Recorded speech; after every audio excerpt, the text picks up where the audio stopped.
Sejam muito bem-vindos a mais um episódio do podcast Amigas de Negócios, o melhor podcast do Brasil. É ou não é, meninas? Com certeza. E hoje estamos aqui com Stephanie e Rosiane e nós temos um tema muito interessante para vocês.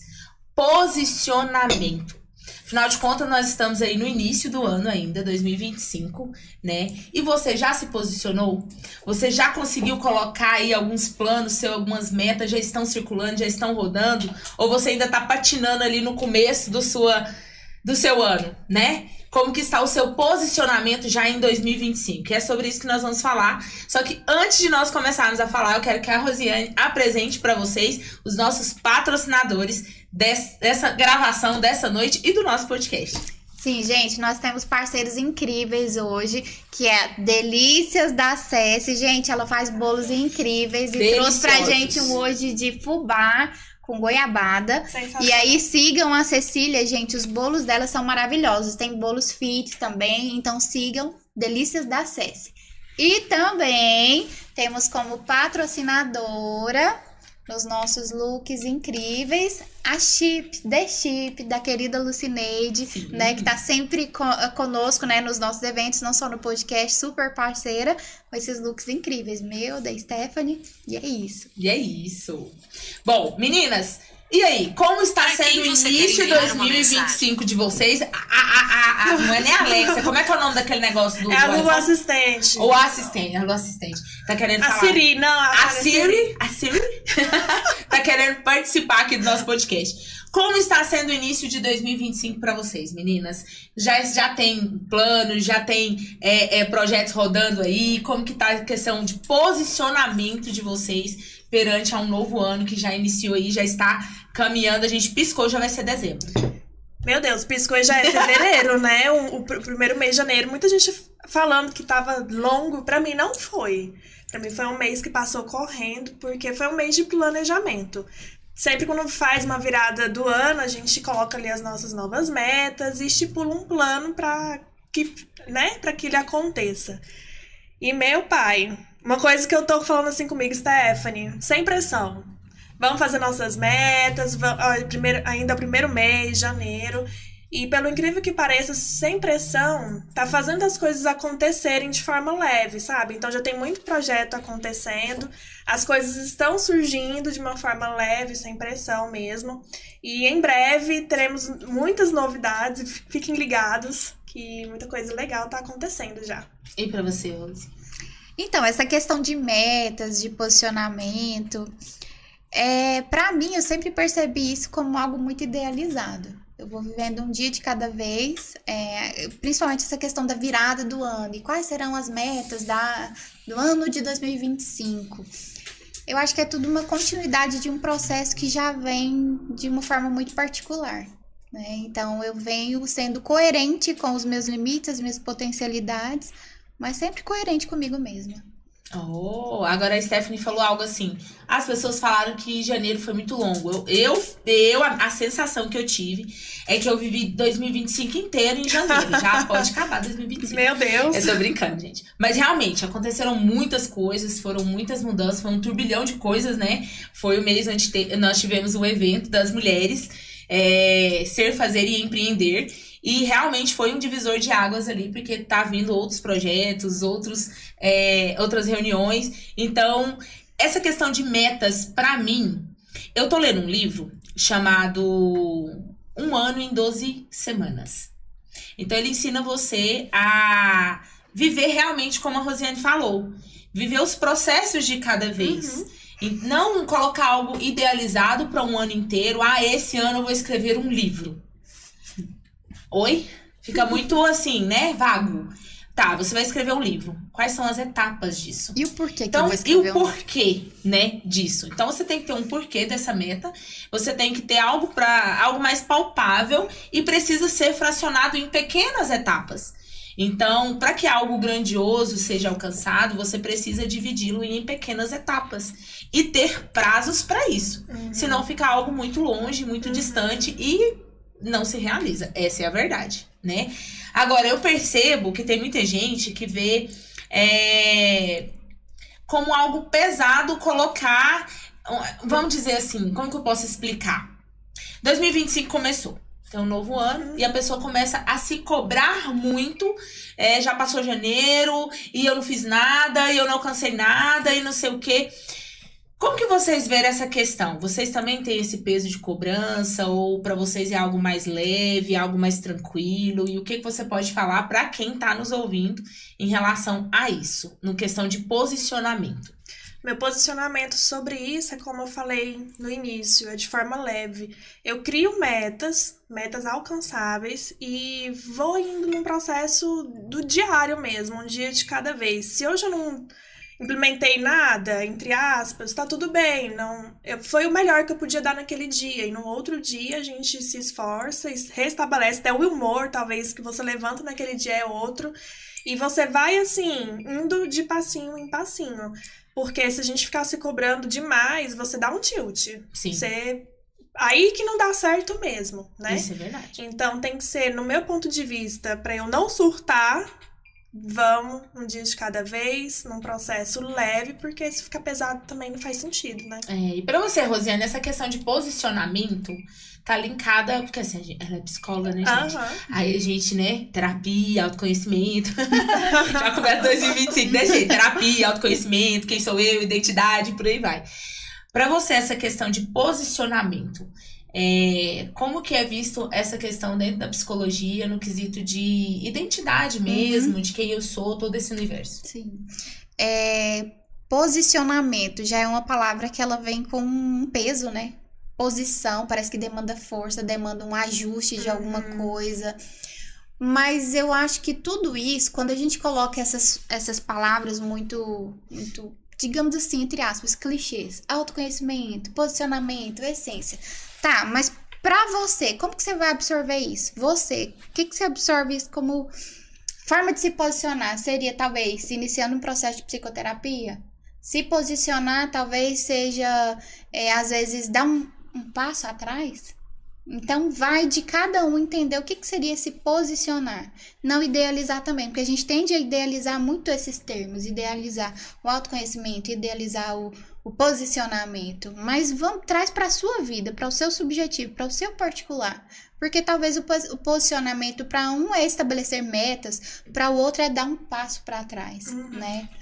Talvez o posicionamento é o dizer não, né? Dizer não. É o dizer não, gente. O meu posicionamento hoje é aprender a dizer não. Sim. Não quero, não vou, não posso. Não. Sim. E às vezes isso é difícil. Então o posicionamento às vezes está muito linkado à sua necessidade de hoje. Como você tem que se posicionar hoje em relação a tal situação. Isso, exatamente. E não algo muito vago e amplo, né? Eu acho que, assim, dentro desse universo que nós temos vivido, a informação tá muito na palma da mão. E tá algo que eu tenho percebido, talvez a doutora Rosiane vai poder falar um pouco mais pra mim em relação a isso, mas o que eu percebo? Que hoje os jovens e os adolescentes, eles estão preguiçosos. E eles, às vezes, não conseguem ter um posicionamento na vida deles, até mesmo para um estudo, por exemplo, porque tá tudo muito na palma da mão. Tá tudo muito... como é que fala? Muito pronto. Então, tudo aquilo que demanda um pouco mais de esforço, é tipo assim, não, isso aqui... não. Não. Já tá difícil. Isso, tudo aquilo que fica um pouco mais difícil, é mais fácil eles abrirem mão e não querer. Como que vocês veem essa questão dessa nova geração dessa forma? Tem algo a ser trabalhado, assim, não só principalmente na parte ali da adolescência, infância, início da vida adulta, que é algo chamado tolerância à frustração. E o que acontece? Como a gente está vivendo uma cultura em que temos muito poder de escolha, temos muitas opções, temos coisas prontas demais, a gente quer tudo ali de forma imediata, mastigado, e até falando isso de uma forma... que a neurociência aborda mesmo, o nosso cérebro ele tende a ser cômodo mesmo. Então, se você junta uma baixa tolerância à frustração a uma tendência orgânica que a gente tem de se acomodar, aí é assim, crescem pessoas, além da questão da baixa tolerância, pessoas muito impulsivas, pessoas mais arrogantes, mais egoístas. E mais tendenciosas a... desistirem facilmente das coisas. E a ansiedade também, né? Então, o que acontece? É a gente entender que quanto mais você entra nas questões entendendo que tem que ser algo gradativo, que é um processo, que tem que ter uma conquista, que é degrau por degrau, que seja no estudo, que seja na profissão, que seja às vezes no vínculo familiar, tudo tem a ver com o processo. Tudo. Tem muito essa questão de pílula mágica, né? Eu acho engraçado que na rede social é o que mais a gente vê. 8 passos para ficar milionário. Gente, eu já dei 16 e não cheguei nesse milhão. Então, assim, não é assim. Não é uma fórmula mágica. Não é um Nissin Miojo que você coloca ali 3 minutos tá pronto, né? E nem faz muito bem pra saúde. Enfim, não vamos fazer propaganda contra. Mas, assim... Essa questão de estar tudo muito na mão, tudo muito pronto, eu fico pensando daqui a alguns anos. Onde, por exemplo, quem tem hoje 13 anos, né, daqui a 10 anos vai ter 23. Como que vai ser esse profissional? Como que vai ser esse adulto nos relacionamentos? Como que ele vai lidar com esse meio? Sabe? Porque realmente essa questão da tolerância à frustração, a gente vê muito na pele. Como eu trabalho com contabilidade... Uma das maiores reclamações do meu cliente é: eu não consigo pessoas para trabalhar. Tem gente que quer ter o dinheiro, mas não quer ter o trabalho. Ela quer receber por aquela função, mas ela não quer exercer aquela função. Então, quer salário alto, mas não quer se qualificar. Então, acaba que é isso. Né, a gente vê muito a falta de posicionamento dessa nova geração em relação a isso. Na minha época, nossa, me senti uma idosa. Mas na minha época, alguns aninhos atrás, poucos anos atrás que eu sou nova, a gente tinha que se esforçar. Eu me lembro que com 16 anos eu cheguei em casa e meu pai falou assim: arruma que eu vou com você fazer sua carteira de trabalho. Aí eu arrumei toda feliz, né, contente. De lá, da onde a gente foi no Cine fazer a carteira de trabalho. Eu nem lembro se foi no Cine, gente, foi num lugar lá. Aí a gente fez a carteira de trabalho e logo em seguida desceu pro trabalho do meu pai. Meu pai trabalhava no INSS. E ele perguntou se tinha uma vaga de estagiário. E tinha vaga aberta. E já começou ali mesmo. Moço! Eu lembro de 16 anos de idade. Eu chegava da escola, eu não comia, eu engolia, né? Porque rapidinho eu já tinha que ir pro trabalho. E meu pai sentado no sofá, ele ficava, nós dois trabalhando no mesmo lugar, eu sendo estagiária, e meu pai falava assim: você pode ir indo de ônibus ou a pé, porque eu vou demorar. Eu ia de ônibus. Só que eu chegava no trabalho e meu pai já tava lá. Ele tinha ido de carro. E eu falava assim: nossa, pai! E aí ele falou: pra você aprender a se virar.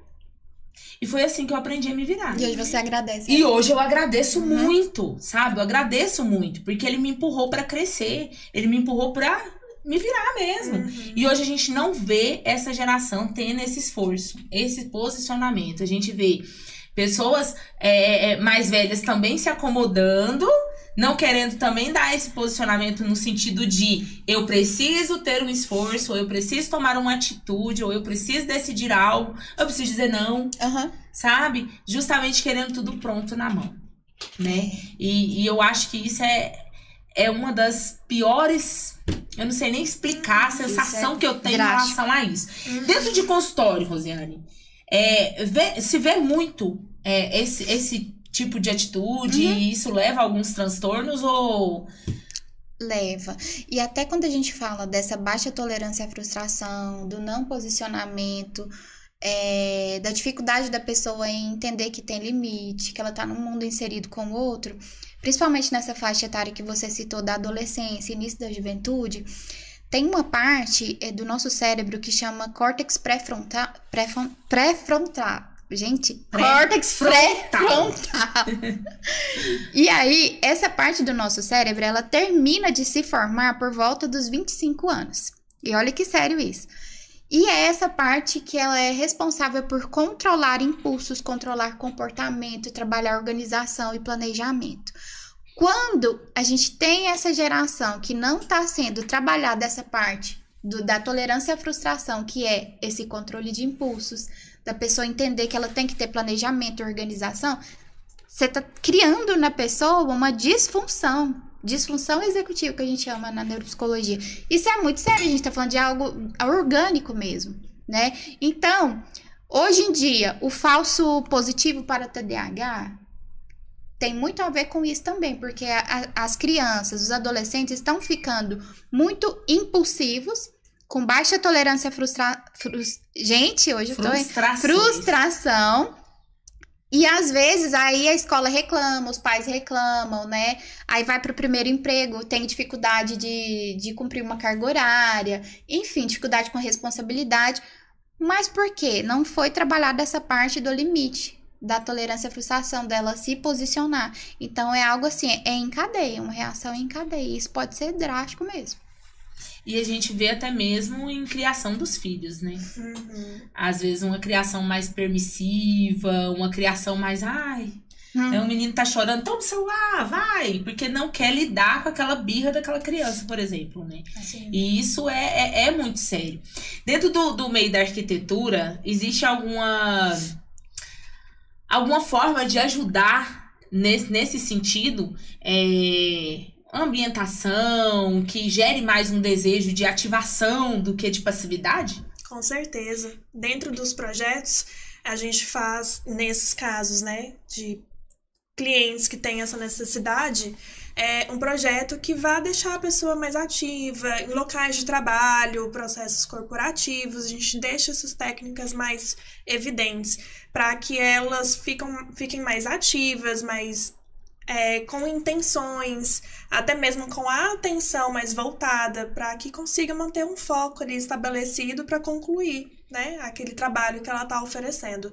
E isso é uma forma de posicionamento, né, que a gente, no caso do corporativo, faz um posicionamento através da arquitetura para que essa empresa consiga, ali através dos seus colaboradores, exercer uma função completa para proporcionar para essa empresa de acordo com a necessidade dela. Então, tem como sim. Então, é possível, por exemplo, eu vou colocar dentro da minha realidade, tenho um escritório de contabilidade. Se eu falar assim, olha, eu quero um escritório que eu possa receber ali meus clientes e motivar eles, dar um treinamento, dar uma palestra, eu quero trazer os funcionários daquele cliente para ter uma palestra ali comigo. Tem como fazer uma ambientalização ali para que gere o desejo de ativação neles, de realmente agir, fazer algo, causar esse, como é que eu vou dizer, impulsioná-los a serem mais ativos do que a passividade, né, de querer tudo pronto na hora? Sim, da mesma forma que a gente faz um projeto que vá levar calma, a gente consegue também fazer um projeto, um ambiente que vai deixar um espaço mais hiperativo mesmo, mais comunicativo, alegre, aquela energia alta da pessoa entrar ali, ter aquele primeiro impacto, né, do espaço, né, do ambiente, para você estimular isso de uma forma da fala, enfim, aí entra outros fatores. Mas a arquitetura, ela é uma das coisas que, primeiro, é o que impacta, porque é uma questão visual. Sim, e você acha assim, Rosiane, no caso de, por exemplo, esses pais que não têm esse controle, esse domínio, né? A gente já falou em relação a isso, mas vamos falar agora em relação a empresários. Eu tenho clientes, passaram por mim clientes que eles não sabiam se posicionar com os funcionários. Os funcionários realmente mandavam na empresa. E eu já tive cliente que eu tive que sentar e falar assim, a gente falar, o dono da empresa é você. Se você falar não, é não. Não tem isso. Ah, mas fulano, manda embora. Não tá, sabe, batendo. Não tá alinhado com a normativa da empresa, né? Com os preceitos da empresa. Manda embora, desvincula. Paga os direitos, tudo certinho, tudo e adiós. Né? Aí você acha assim que tem como, dentro da psicologia, fazer algum trabalho terapêutico para poder impulsionar esses empresários, né, esses pais a terem esse posicionamento? O primeiro, assim, é claro que, se possível, a pessoa sempre fazer psicoterapia, né? Porque aí, através da psicoterapia, a pessoa entendeu por que ela tem dificuldade de impor limites, né? Dela entender que é o papel dela ali, porque a gente tá aqui nesse mundo exercendo papéis o tempo todo. E a pessoa entender que ela tem que ter essa flexibilidade para, no meu trabalho, eu ocupo tal papel, eu sou o chefe, eu sou o supervisor, o coordenador, então eu tenho que me adequar àquele papel. Eu estou em casa como pai, eu vou me adequar a esse papel. Então, é uma questão de maturidade, inclusive, né? E através da psicoterapia a gente entendeu por que isso está disfuncional na pessoa. Se há algum padrão familiar, né, que ela herda, talvez ali ela não foi validada quando era criança, tem uma dificuldade de se posicionar. Às vezes uma baixa autoestima, inclusive, está muito por trás disso também. Então é algo bem subjetivo. É muito particular, né? É muito individual de cada um. Da psicologia a gente sempre fala, né? Que é trazer do geral para o particular. Exatamente. Como. Sempre tem um motivo, né? Um porquê por trás tem das ações ali, né? Toda ação que você tem, por trás tem todo um contexto. Tem todo um histórico. Não é do nada, né? Às vezes a gente pode carregar o mesmo sintoma que nós três, mas o porquê da gente ter externalizado isso, o start disso é diferente para cada um. Por exemplo, uma pessoa que tem dificuldade de falar não, né? Posicionar e falar não. Tudo ela aceita. Não, eu lembrei de professor, não sei se Wesley, o Lupo foi seu professor, ele falava muito assim, gente, não entrega seus sintomas aí. Não entrega seus sintomas. Né? Então, assim, vou voltar aqui ao raciocínio. A pessoa que tem dificuldade de falar não, por exemplo. Talvez, vamos supor que nós três temos dificuldade de falar não. Provavelmente a Stephanie tem um motivo do porquê ela não consegue falar não. Eu tenho o meu motivo, o meu histórico do porquê não consegui falar não, e você é o seu. Ou seja, é tudo muito individual, muito particular, tudo muito assim, um histórico familiar ali. A gente ouve muito falar sobre as crenças limitantes, né? Sim. Sobre, às vezes, ter uma repetição quando você é menor, quando você é criança. Uma repetição, menino, você é burro. Menino, você não sei o quê. E aí, isso prejudica você se posicionar quando você chega na fase adulta. Porque você lembra lá de trás, mesmo que no inconsciente. A gente fala do significante e cola mesmo. Cola como lá no seria inconsciente. Esse significante? Eu aqui. Vai. Então, é bem um termo da psicanálise mesmo, lacaniana. Mas o que acontece? A gente é forjado, validado ali na primeira infância, até quando, por volta dos 7, 8 anos, quando fecha a estrutura de personalidade. E no contexto que a gente cresce, essas coisas que a gente vai ouvindo, é isso que é o significante, né? E cola mesmo. E aí você vai para a vida adulta com esses rótulos, com esse funcionamento pré-estabelecido, comportamentos inconscientes mesmo. Aí até você tornar tudo isso consciente através de psicoterapia, principalmente, aquilo vai te determinando. É tão engraçado isso. Vou compartilhar algo aqui com vocês. Fica só entre a gente. Ela vai entregar sintoma. Vocês não contam pra ninguém. Então, essa semana... Eu até já compartilhei com você. Essa semana... Olha, eu contando essa fofoca, gente. Essa semana, eu estava conversando com uma pessoa. E uma pessoa da adolescência. Então, ele me contou algo que aconteceu quando eu tinha ali uns 16 anos de idade. Que eu falei, caramba... Eu sempre fui essa pessoa decidida desse jeito. Que orgulho de mim. Que orgulho de mim. E até então, eu achava que eu era muito assim... Folha de bananeira, Maria vai com as outras. E que eu não sabia me não posicionar. Se posicionava.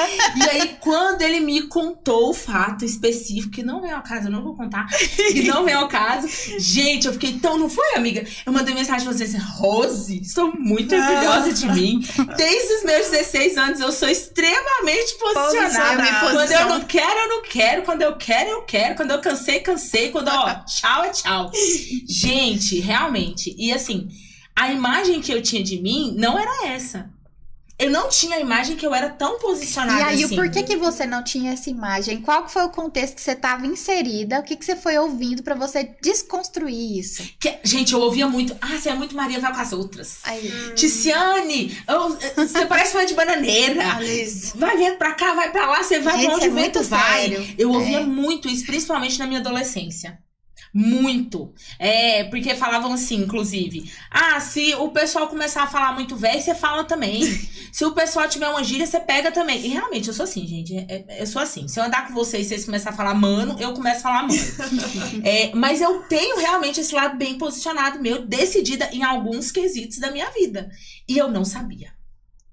Então, quando eu fiquei sabendo, e aí eu fui linkando aqui, eu fui vendo episódios da minha vida onde eu posicionei e falei assim, isso eu não quero. A partir de hoje eu não quero isso mais na minha vida. Aqui é ponto final. Aqui acabou. Chega. E eu realmente viro a chave e acabou mesmo. Aí parece assim, virou outra Ticiane. Sabe? Isso e eu tive tanto orgulho de mim, a Rose tá rindo porque ela sabe. Que eu mandei mensagem pra ela assim, radiante. Mas não é fácil. Porque às vezes a imagem que você tem de você é diferente. Por causa de muitas coisas que você ouviu desde quando você era pequena. E eu queria até fazer uma pergunta aí pra Stephanie nesse contexto. Por exemplo, uma pessoa entra em contato com você e tem o ideal de um projeto ali. Tem como você captar se aquilo é da pessoa mesmo ou se ela foi influenciada por algo que você tá entendendo que não vai ficar do jeito que ela quer. Não vai ficar do jeito que ela quer. Ah, entendi. Entendeu? Entendi. Gente, por isso que ela é psicoarquiteta. Não vai ficar do jeito que ela quer se ela seguir esse ideal aqui e eu tô captando que não vem dela. Como é que você faz isso Eu daí? sou contadora. Embora eu já saiba o funcionamento. No processo do projeto, tem uma etapa que a gente faz que é o psicobriefing. E esse psicobriefing, ele vem dos estudos de Freud, né? E também do Jung. Mas é mais pro Freud. Que a gente identifica ali num período, durante esse, entre aspas, processo ali, né? Uma análise mesmo. O self, o falso self e o verdadeiro self, que vem daí a nossa percepção. Opa, isso que ela tá me falando é dela, é da essência dela. Já porque eu faço um caminho onde eu vou reafirmando o que ela mesma vai me falando. Então, quando é um falso self, eu consigo identificar, não, isso aqui não é dela, isso aqui vamos dizer assim, foi atravessado por outra pessoa. Externo. Veio de uma convivência, ou veio porque, vamos falar de arquitetura, gosta porque tem na casa da vizinha, gosta porque tem numa mostra, mas não é dela, não é da essência Aí dela. é o falso self dentro da psicoarquitetura. Exato. Imagina Aí você faz um projeto dentro do falso self self e vai apresentar pra... Já aconteceu isso? Bem no início, quando eu não era especializada em psicoarquitetura. A gente fazia projetos porque a pessoa pedia e porque ela achava bonita. Do jeito que o cliente pedia, eu fazia. Mas aí eu comecei a notar que vinham insatisfações. Ué, mas por quê? Se é do jeito que você me pediu. Às vezes tá tão inconsciente que... Exato. Se eu tô fazendo do jeitinho que você me pediu e você não tá gostando, pera, que tem algo errado. E aí foi, através de outros motivos, que eu também investi nessa área da psicoarquitetura para realmente fazer um projeto que identifica o self e o falso self, para que eu estabeleça no projeto realmente quem é a essência dela. Ou realmente, cada um na sua área, né? A Rosiane vai falando e eu vou ficando assim, ó. A Steph vai falando, eu vou ficando assim. Aí você vai falando, eu vou ficando assim. Realmente, quando a Steph começou a falar assim disso, eu lembrei de um projeto que a gente fez pro escritório uma vez e o Elivaldo amou, porque era a cara dele. Mas eu olhei e fiquei assim, gente, tá lindo. Mas parece que tava faltando um pontinho minha ali, sabe? Um dedinho meu. Mas enfim, era o projeto do sonho dele, do jeito dele. E ficou lindo, ficou maravilhoso. E era daquele jeito. Mas enfim, pra chegar aqui já no final, acredite, já está acabando. Nós vamos para as considerações finais desse episódio. E eu queria que vocês, então, falassem sobre o posicionamento em relação à sua profissão. O que é pra você o posicionamento profissional, Stephanie? Vou falar em duas vertentes. O meu posicionamento como arquiteta e empresária, que é fundamental para que a minha empresa cresça, que eu tenha um posicionamento sobre uma visão profissional mesmo. Que eu estabeleça ali uma meta para que eu cumpra, mas de uma forma leve, como eu já tinha falado aqui, mas com uma visão. Lá no futuro, se é nisso que eu quero chegar, eu vou fazer um processo para chegar até lá. Mas sem autocobrança, igual a Rose falou, porque isso perde o sentido, né? E dentro, vamos falar, numa outra perspectiva de posicionamento, é em relação aos meus clientes, sobre o selfie, o falso selfie e o verdadeiro selfie.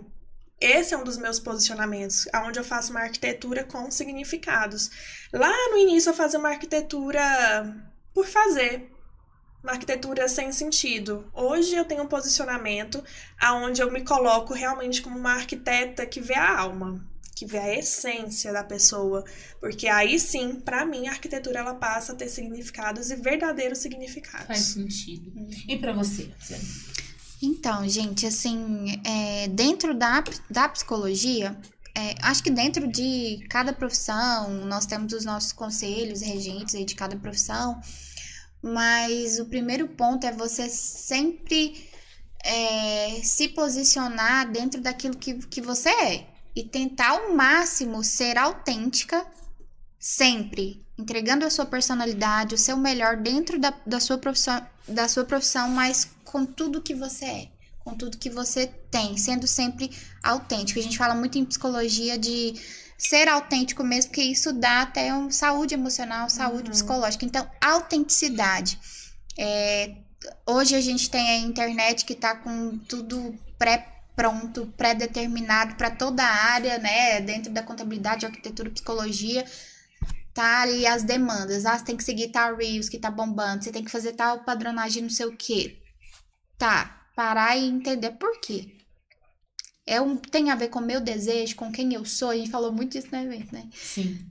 Então, assim, o meu posicionamento dentro da psicologia, acho que não só na psicologia, mas na vida, é autenticidade o tempo todo. Sim. Bom, e para encerrar, vou falar as minhas considerações, né? Bom, dentro da contabilidade, o meu posicionamento é que eu não quero apenas entregar papel pro meu cliente. Eu não quero só entregar uma guia, eu não quero só deixar a empresa dele redondinha, sem ele ter problema com o governo, né? Eu quero realmente fazer parte de uma história. Eu quero realmente que o meu cliente olhe e fale assim, a Ticiane me ajudou, né? Então, eu sempre busco ouvir o meu cliente, ter esse posicionamento de eu tenho um estudo voltado para contabilidade e eu vou ajudar a sua empresa. Então, realmente, posicionamento de ser uma mão estendida para que aquele empresário possa crescer e crescer com saúde. Não apenas um crescimento aparente, mas um crescimento de verdade, um crescimento verdadeiro, um crescimento saudável. Que ele possa entender os processos da empresa dele e que ele possa dizer, eu sei o que acontece com a minha empresa. Então, não apenas entregar papel. Eu quero poder entregar experiências e fazer parte de histórias. Então, poder olhar para um cliente meu e falar assim, eu vi você quando você era MEI. Você começou, você não tinha nada. E agora, olha onde você está. Olha o que você conquistou. Já aconteceu isso, de eu ir na casa de um cliente e eu falar para essa cliente, eu me emocionei. Eu fico tão feliz, porque quando vocês chegaram no meu escritório, vocês não tinham nada. E olha a casa de vocês. Então, isso é fazer parte de sonhos. Isso é fazer parte, não somente do empresarial, mas fazer parte realmente do sonho do cliente. Então, o meu posicionamento, principalmente agora para 2025, eu quero ser uma contadora, onde os clientes olham e falam assim, nela você pode confiar. Porque ela realmente, ela tá ali para te ajudar. E não apenas entregar um papel. Então, gente, perfeito. É isso. Muito obrigada por nos acompanhar. Já nos sigam lá no Instagram, sabe? Curte, comenta, compartilha, sabe? Compartilha com aquelas pessoas que você vê que faz sentido esse podcast. E já deixa aqui o seu comentário, o seu like. E até o próximo episódio.